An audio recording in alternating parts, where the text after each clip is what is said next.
Lindões Croiser aqui e no vídeo de hoje eu vou falar sobre Rua do Medo, mais especificamente sobre aquele trailer final do filme de 1978 que situa mais ou menos o que a gente vai ver ali em 1666, que é o terceiro e último filme dessa trilogia, que estreia na próxima sexta-feira, dia 16.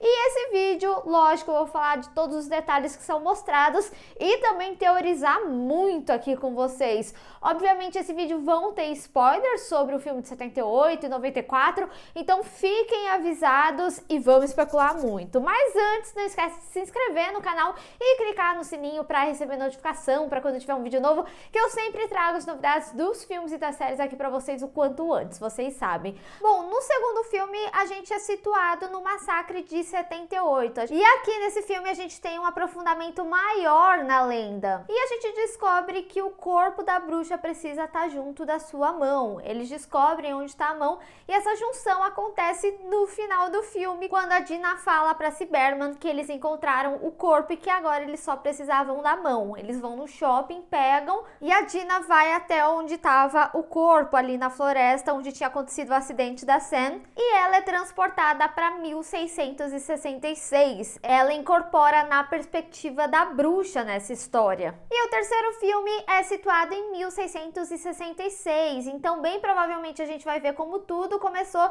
já que o Josh fala pra gente lá em 1994 que o primeiro caso de entidade foi em 1666, onde esse filme é situado. Bom, gente, a gente já tá chegando no último filme da trilogia. Eu já tenho até que falar que eu amei esse processo de como foi lançado, inclusive para vir teorizar aqui pra vocês sabem que eu gosto bastante, mas é muito interessante a gente ver como tá acontecendo a crescente do filme. Em 1994 a gente já é situado nessa lenda que retornou, mas a gente não tem muitas respostas, e já no segundo a gente tem um desenvolvimento maior sobre essa lenda. A gente chega a conhecer a casa da bruxa, a gente vê que tem aquelas runas e também aquele mapa, né, no chão, e no trailer final a gente consegue ver que um ritual é feito, então vai ser muito importante para o contexto do terceiro filme. E eu já tenho que dizer assim, né, pelo trailer a gente consegue sentir que tem um pouco de A Bruxa de Blair, né, porque tem aquele testemunho, né? Mas uma coisa que eu não posso deixar de falar logo de cara é que, assim, a gente sabe que a Dina, ela foi transportada para 1666. O que me dá a entender é que ela vai ver através dos olhos da bruxa, não que ela é a bruxa. Porque a gente vê que tem uma troca de atrizes, né? A gente vê esse jogo de câmera que acontece. Mas lá na cidade, a gente vê que alguns atores são reutilizados. E isso é muito interessante da gente já observar, porque no filme de 78, ele já inicia um filme falando que o passado nunca é o passado. Então me fez pensar que muitas das pessoas que são de Shadyside são descendentes dessas pessoas que a gente vai conhecer aí em 1666, antes da divisão, né? Porque ali a gente está situado em Union. No segundo filme, eles já deixam bem claro que houve essa separação. Bem provavelmente a gente vai entender o porquê dessa separação e porque só Shadyside é amaldiçoado, e principalmente entender a motivação da bruxa, por que ela amaldiçoou só Shadyside. A gente vê que ela foi enforcada, então bem provavelmente ela vai condenar as pessoas de Shadyside porque condenaram ela, algo nesse sentido. E a gente tem duas versões da lenda, né? Quando falam sobre o corpo dela, falam que ela tirou a mão, e aí a gente tem a versão de 94 que fala que ela tirou a mão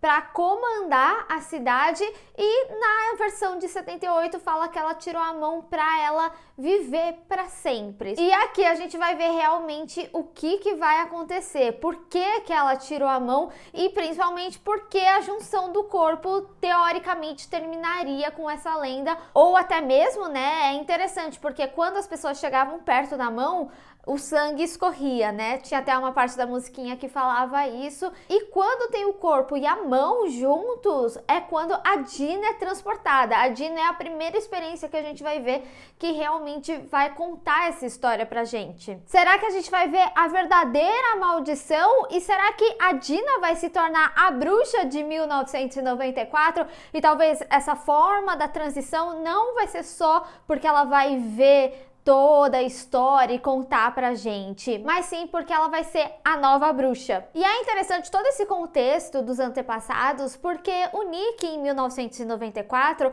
ele fala que a família dele sempre cuidou, né, das cidades, e em 1978 a gente vê que ele tem medo desse legado da família, que é um peso muito grande pra ele, e mesmo que ele tenha vivido a maldição claramente ali, ainda assim ele não conta a verdade, como a própria Berman fala, né, no final da narração, você não se torna xerife contando histórias de fantasma. Então, mesmo ele sabendo a verdade, ele não pode contar realmente o que aconteceu. E aí eu fiquei pensando se de alguma forma isso se conecta ao passado. Será que algum ancestral do Nick tem algum envolvimento com essa história?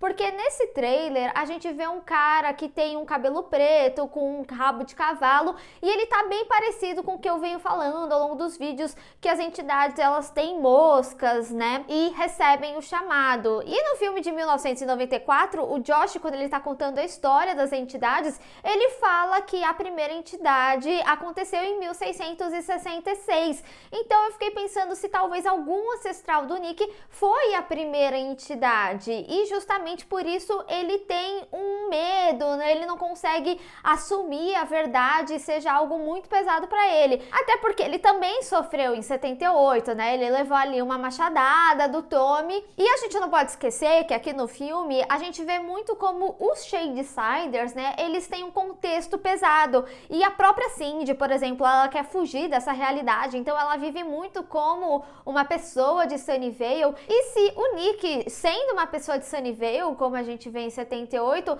ele não acaba sendo de repente um cara que gosta de Shadeside. Por isso ele se apaixonou ali pela Zig, e também porque ele se encontra com eles de certa forma. Apesar da maldição ser só em Shadeside, pode ser que o Nick, por ter esse contexto da família, ele se veja um pouquinho neles de alguma forma. Tanto que em conversa com a Zig, ela fala que ele é de Sunnyvale, e ele fala que não sabe o quão difícil é, só que ele não conta, ele sempre dá pistas assim pra gente. Então será que de alguma forma esse legado tá conectado com esse passado? E esse passado seria justamente que a primeira entidade era alguém da família do Nick, que é de Sunnyvale. Mas ao mesmo tempo, eu não posso deixar de comentar sobre essa separação que existe, né, de Shadeside e Sunnyvale. E não é só na questão de que um é um lado rico e o outro é o lado pobre. No filme de 78, eles deixam bem claros que Union separou. Então eu realmente acredito que a bruxa ela amaldiçoou Shadeside, porque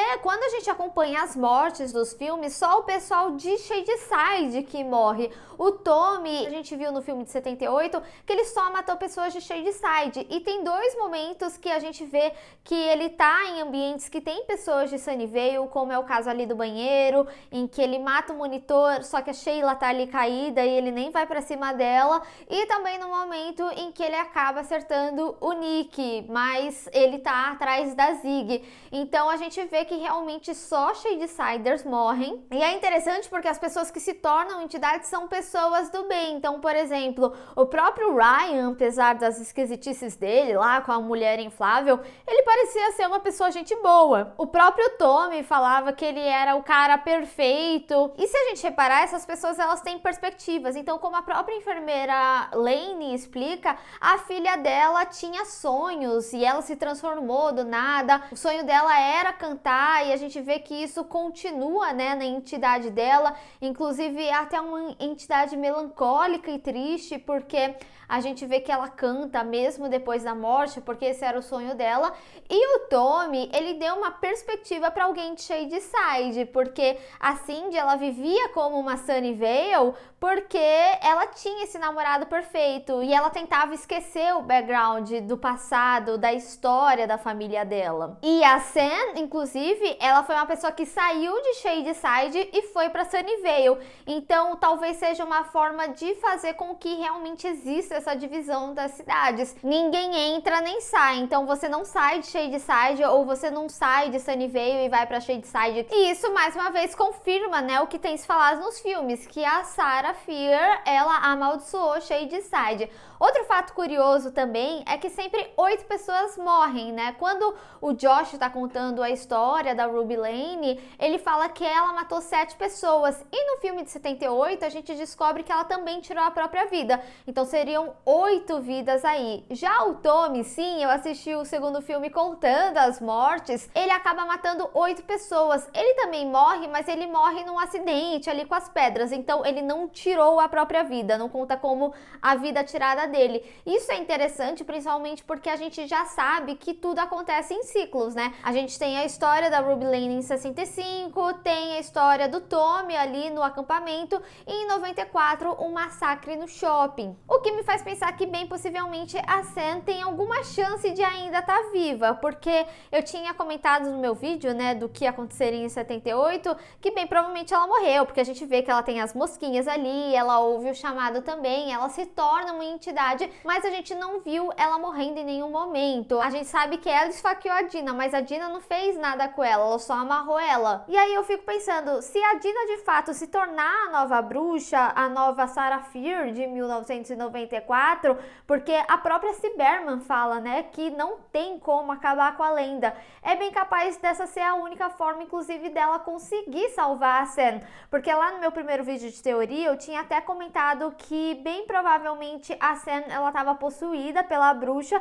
mas como eu falei, a gente vê que o corpo dela tá vivo, ela tá possuída. E aí talvez a única maneira de salvar a Sam é a Dina se sacrificando e fazendo com que a bruxa viva no corpo dela, e por isso a gente também vê a Dina ali mudando, né, transpassando com a bruxa, porque ela vai ser a nova bruxa. E talvez essa seja a única forma de salvar a Sam, que é o objetivo da Dina, ou seja, ela mesma se sacrificar. Enfim, são muitas perguntas e todas essas respostas a gente vai saber no terceiro filme, Rua do Medo 1666, que estreia na próxima sexta.